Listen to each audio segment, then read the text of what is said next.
Hello and welcome to Welcome Home Radio. The waters in the mortgage industry can be pretty muddy, whether it's investing, leasing, renting, home insurance, or myths and misconceptions. Welcome Home Radio has the answers for you, the consumer. And now, to help you make the right home buying decision for you and your family, here are your hosts.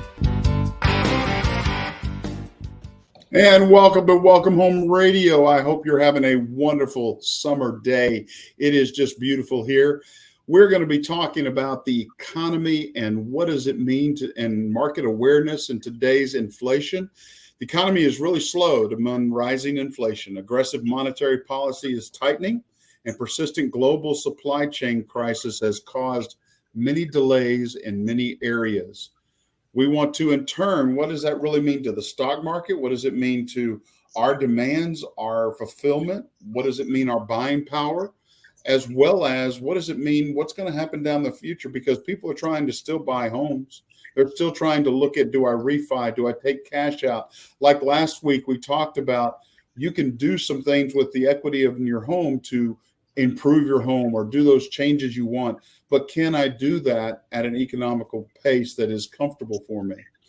With me joining today again should be Alan Pace. Alan, I hope you're here listening. There you are. Great to see you, sir. Well, it's always where I'm at when it's time to do this. I love this. And yes, you can afford it, people. Go ahead and do it. Well, we're going to try to get to understanding. First off, last week, the Fed did raise rates by 0.5 or half a point. They came through. So the market responded not so negatively to it because they did what they said they were going to do. But the question is, what are they going to do? Are they going to continue to raise that in the rest of the year like they've stated? Or what we're hearing more and more about is that the Fed is going to rethink their process and maybe not raise it at all and start buying back bonds quickly. So Jerome Powell indicated he expected the committee to vote on the 2 more hikes. But again, there's a question there. The quantitative tightening in June, are we going to have a bonds balance sheet or not for them? Without investments of the Fed, what's going to be doing with the rate hike cycling? In our recent history, the initial response is not good. We see rates are going up and they're going outside. In fact, we're pricing some people that thought they could get into the market out of the market. Programs are going away in some sense, down payment assistance, those sorts of things. But new ones, ARMs, are coming back. Bank statement and some hard money lending is available because of rates. And again, if we look at it, we're still historical lows if we look over the last 30 years in the rate market. We are literally still in that historical low of the last 10 years. People see it as a raise. But again, Alan, you and I can remember 13% on my first home. I mean, it's no difference. No, this is starting to touch now generations. The Gen Z crowd is having their first recession. Yep. It's the first time in their life things haven't gone straight up. So there's that we have to deal with. And the housing market is, let's put it this way, if you can buy one, it's healthy. If you're one of the 18 out of 20 that can't happen to get into one, then it's really frustrating because it is tough. From the ground up, let's say new construction, the material shortages are affecting them, labor shortages are affecting them. Just the fact that demand is affecting them, they can't build them fast enough with all those other things going on. Resale, I think we talked last week, and I think you had the figure in your head of how much it went up in a year. So It's unbelievable what's going on. Does anything ever go straight up? No, it never has, and it never will. But so at some point, the stock market, you knew it had to correct. It's going to have to. So the reason you're exactly right, Alan. Stocks are not responding positively to this, but the bottom line is there is a difference. And I wasn't in the market in 2008 like you were. I wasn't working the industry. But this is different than the 2008. Totally different. Because totally different. Of the key thing that you brought up. One, back then we had supply, it was out the wazoo. Right. Now we have the inverse. Supply is very low, demand is very high. Therefore, how can the real estate market help this economy recover in the sale, purchasing, resale of homes? Builders, it's been shown that they can barely build 1 million homes a year. Barely. I mean, if they really increase capacity, if they had the supply chain, maybe 1.2. But right now we have a supply of about 900,000 homes, and we have a demand of 3.5 million homes. It is not going to catch up anytime soon. And it's going to be frustrating for those borrowers that do not have the great credit score, the assets available to invest, and or rely on a down payment assistance program.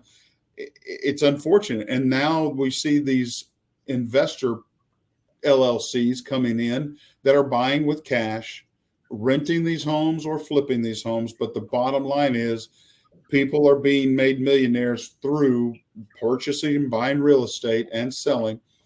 The opportunity is, we shouldn't give up, but you have to understand it's going to get harder. Rates continue to go up. I have not seen this in my career, the way rates are climbing.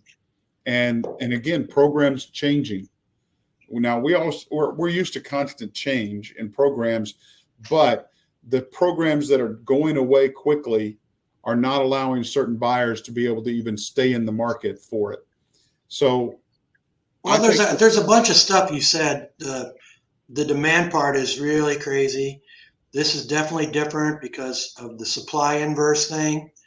Crazy. And then you add all the other issues with the inflation, material shortages.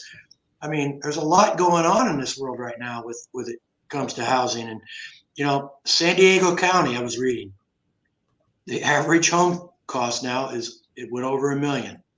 Okay. And now you might say, well, that's California and all that. Well, it is California. Gas is $6.79 a gallon out there. So, wow. But if you look in Flint, Michigan, you know, they've gone up. You look in Des Moines, Iowa, it's gone crazy. So it's up everywhere. And the bottom line is, if you own a home, you're doing pretty well. But how you make money on a house is you buy it, you build up equity. Another thing Blair said was cash. 29.7% of all homes purchased last year, resale, were cash. That's ridiculous. I've been doing this a long time, and sold right through the 2006, 2008 catastrophe, you know, and that's money coming from all over the world and all over the United States, asset management companies, all over. The other thing that's interesting about the market, I've not seen it. I don't think Blair's seen it because I don't think it was around. But there are now builders that had bought land, because builders always buy their land ahead of time, 10 miles out, 20 miles out, 30 miles out. They see the future. They buy the property. It goes up in price. Well, now, 2 times it's happened where a builder said, I'll make more money selling it to the asset management company. So what they've done, they've sold to them, and they're creating a neighborhood of for lease only homes. So you can't even buy those. They're for lease only. And in the market that Blair and I are based in, the DFW, Dallas, Fort Worth, Texas, there's 3 coming, you know, already happening. And that puts a more strain on it. So 2006 and 7 and 8, inventory everywhere. No money to buy it. Homeowners were not buying it. Their investments were shot. They were scared to death. Everybody was losing money. The people with money bought, you know, they bought and they bought and they bought. And that's how you do. You buy low and sell high. But the American dream has always been, let's get our first home. Let's raise our kids. Let's build up equity as we go. Can't do that when you're, you know, got a landlord. You're just making the landlord rich. So that's the difference.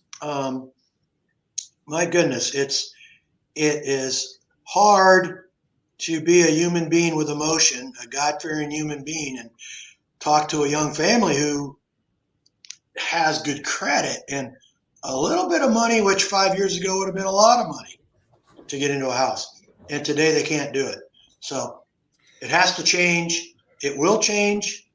How and when, I don't know. But I know that there are things going on. Federal Reserve was late to the game here, I think. I hate when that gets political. But it does. And that's the world we live in. Said. And but we're going to get through it. And so you guys and girls that are watching, hang in, do your best, keep working. You got to work, keep making money. But real estate will be back. You will get your home. You will love being an owner versus somebody renting. And those of you that are ready now, don't wait.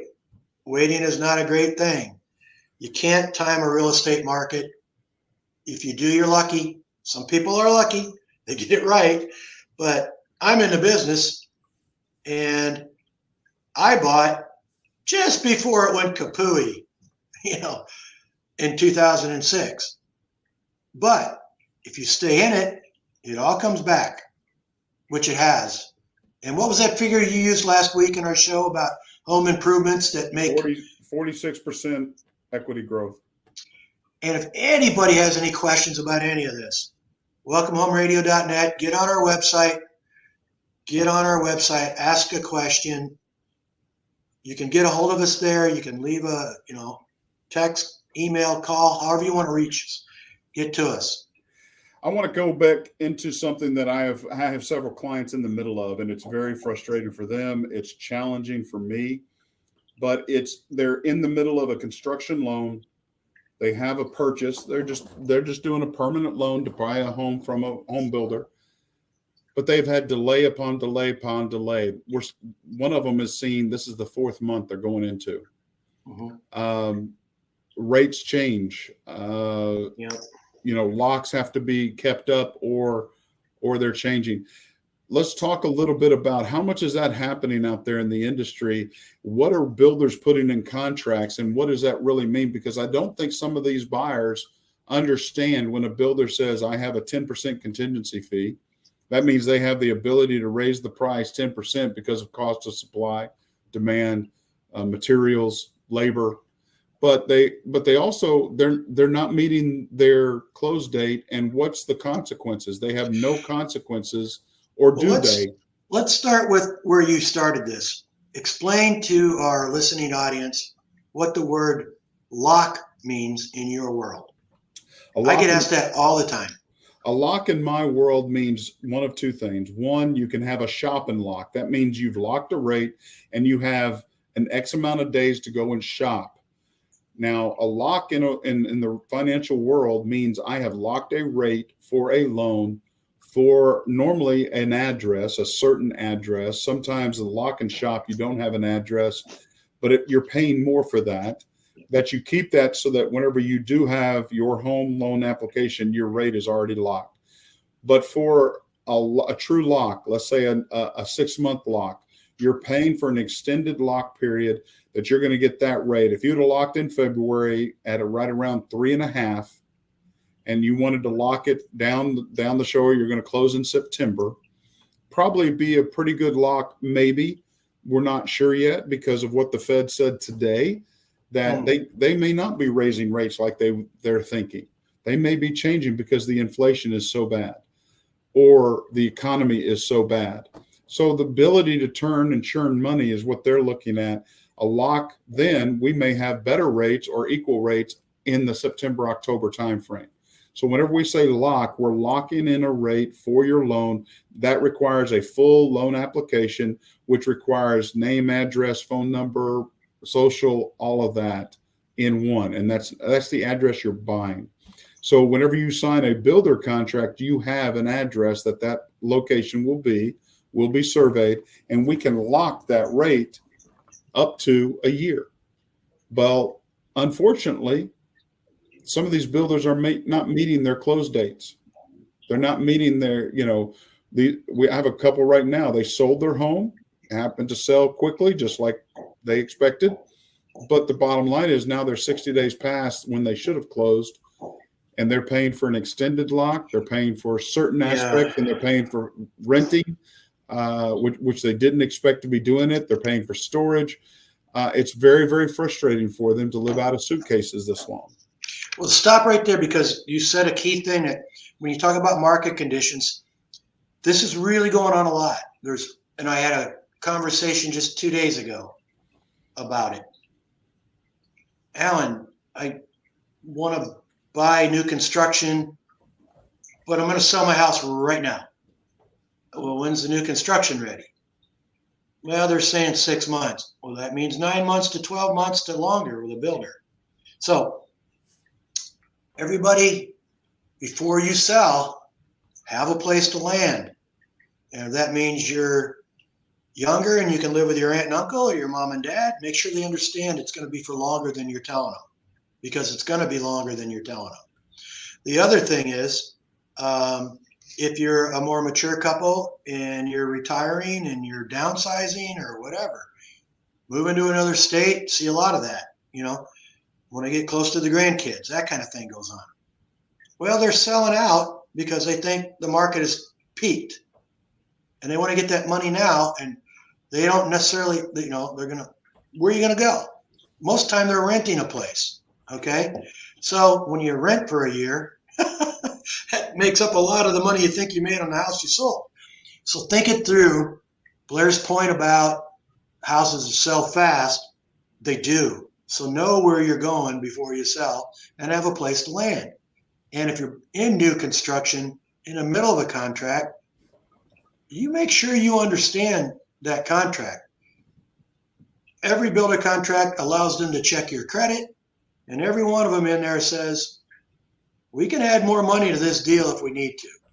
Now, nobody reads a builder contract, every single word of the 1,000 words in them, but you need to, especially now. There are people that are being asked to cough up more money 2 or 3 weeks before they close on the deal. It's happened, and it's not illegal. They'll give you your escrow money back, and they'll sell that house for more money to somebody in like a heartbeat. So they have nothing to lose. You do. So read before you buy. Let's stop there for a second to make sure people understand what you just said, because that is so important. Builders are sometimes purposely slowing down because of the loss on their home. They signed a contract in January, February, March, and now they could sell this home for so much more, but they're under contract. So they will force or make you frustrated to try to break that. At least that's what I'm hearing. I don't know. I'm not out there like Alan is, but to understand it, like he says, read the contract, know your rights, as well as know what you're getting into in doing new construction, because it will be a frustrated travel. And that's where I like to tell people, and I know a lot of people we don't need a realtor, we don't need this, we don't need that. I get it. But understand, builders all have money to pay us realtors. And it doesn't mean if you use a realtor, you're going to get a higher price on your house. That's not how it works. You're not getting a better deal without us. And I have a lot of experience with this. So let's go. Let me point out some things. Protect yourself. Protect yourself. I just can't stress that enough. Protect yourself. Have people in your corner, like a realtor, like a lender that you trust, so that they can advise you, because situations are coming along and there are people being taken advantage of. Sometimes it's a situation there's nothing they can do. Maybe the builder is the only one available. That's where you want to live, and they're going to try to take advantage of it. And what I've seen is a lot of the people that are getting taken advantage of are, they ran their companies. Everybody thinks it's a low end home, beginner home type thing where you don't know what you're doing. Trust me, a lot of the people that are buying their first home are much more receptive to help and get through it much better and get much more for their money working with somebody who knows what's going on. The people that have experienced life, well, I know stuff now. And I'm like, oh my goodness, can't believe the calls I get. What do I do now? What do I do now? And I have to say, well, I'm not a privy to this. I can't, I'm licensed. I can't get involved in that. So anyway, just like you would do anything else important in your life, the house is the biggest thing you're ever going to buy. Read, and then read it again, and have somebody else read it. Ask questions. So that's about all on that. I think, yeah, know the pros and cons of both sides. Don't assume it's all rose-colored glasses initially, and then it becomes a nightmare later. Know those opportunities. That's why we wanted to try to talk on this show about market awareness, what is happening and what could be happening. I mean, right now today, and waking up and looking at the market where we're at, yes, we have a huge issue with Shanghai and COVID and the shutdown of the chain supply. There's an excess of over 3,000 ships sitting in that harbor doing nothing because they can't move things, and those supply chains come to America. A lot of them come into residential builders that need those things, whether it be locks, logs, brick. It could be AC units, parts for the microwave, whatever it may be. The bottom line is know that there could be delays and know what that's going to do to you or how that could impact you in a way. Have those partners. And as well as the Fed has been late to the story, just like Alan has said, they haven't made their transition as quickly as they should have. They should have done it over a year ago, but they're just trying to respond. But now they've got inflation high as well as an economic slowdown. Manufacturing literally has the weakest point. The New York Manufacturing Index came out at a negative 11.6. A negative 11.6. That means jobs. That means layoffs. That means supply chain issues for those products, those services. Right now here in Texas, we're having major baby formula issues. Newborn babies that need formula, whether it's specialty or not, they can't get it. It's not on the shelf. So again, supply chain management, manufacturing, all of these things do impact what's happening for your home, your purchase. I'm just telling you, market awareness. And those 3,000 cargo ships out in the ocean that can't deliver? Yep. You know what they run on? Fuel. Yep. And the fuel when they left is double what it is now. So this is a tough little thing we're going through, everybody, but you know it, I know it. The baby thing is, oh my gosh, that's so avoidable. That should have never happened, but it's happened. And so it's a tough time we're going through. But the housing market, I think everybody's always looked at that as where's the economy going? You can kind of look at housing. And I think that remains true today somewhat. There are a few kinks in the armor right now, but I think interest rates, I don't believe they can go much higher personally in a recession setting. The idea of all this is to make the dollar more valuable. Well, international currency is certainly being devalued, so the dollar is getting a little bit more valuable, but we got a long way to go. But housing, the one thing about it, if you're in it, you're going to be there, and we'll get through this, and you look back, and you'll build up equity, all the things that you want to do. It's always about building the equity if you're a homeowner, and that will continue to be the case in housing. So we'll try to keep everybody up on the quantitative tightening. That means the Fed on putting their interest rate. That means borrowing money for banks and institutional. And the bottom line is the Fed does not directly impact rates. They indirectly do. It impacts the market. And please remember, when the market is down, rates are supposed to get better. Right now, that's not happening. Rates continue to climb, whether the market's good or bad, due to a supply and demand economic challenge that we have. We have 3.5 million purchasers ready to buy, and we only have 900,000 homes to sell. So somebody's left out of the ball game. Yep. So be aware of this. Take this home. Be talking to people you trust. Have a partner or two in your corner to make sure you're being guided for the pros and cons. So you're not left out. You're understanding what we want to do, how you want to make that goal, and understand that there might be some hiccups that are uncontrollable outside of yours and Mars and anybody else's control. And here's something to do right now, no matter what stage you're in, Now's the time to talk to somebody like Blair on your situation, a game plan, a strategy. Here's how, I'm the realtor guy. I show the houses, I find the homes, I negotiate prices, really good at that. All sorts of things I do on my end, but I stay in my lane. Blair, if Blair tells me, Alan, they're good to go at $450,000, I'm good. Out I go, we're good. But to get there, talk to Blair. Now's a good time to do it. You think it's impossible? No, talk to Blair right now. Spend a few minutes, talk about your family situation, your income, your future income, having more kids, going to retire, whatever. He's got all sorts of loan options, all sorts of things that he doesn't know he has yet because they haven't come out, but he'll be the first to know. And if you're in his, his sphere, then you'll be the first to know because he'll let you know when it changes. And that's how the world operates. Changes do happen, and it does get better for you, all of us. It gets better. You want to be there when it does. Knowledge is power. Now's the time to talk to Blair, even if you're not buying a home for a year, 2 years, whatever.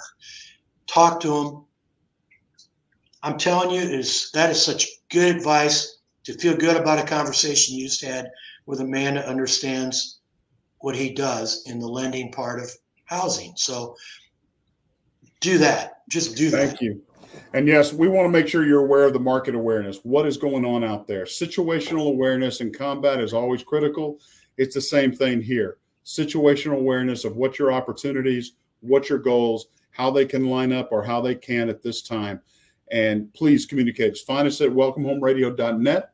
You can find Alan or May or Tom there. And again, tune into our other shows. Like us there on Facebook as well as on YouTube. We appreciate your time. My name is Blair Thomas. My name is Alan Pace, and thank you so much for joining us. God bless. Take care. Bye-bye.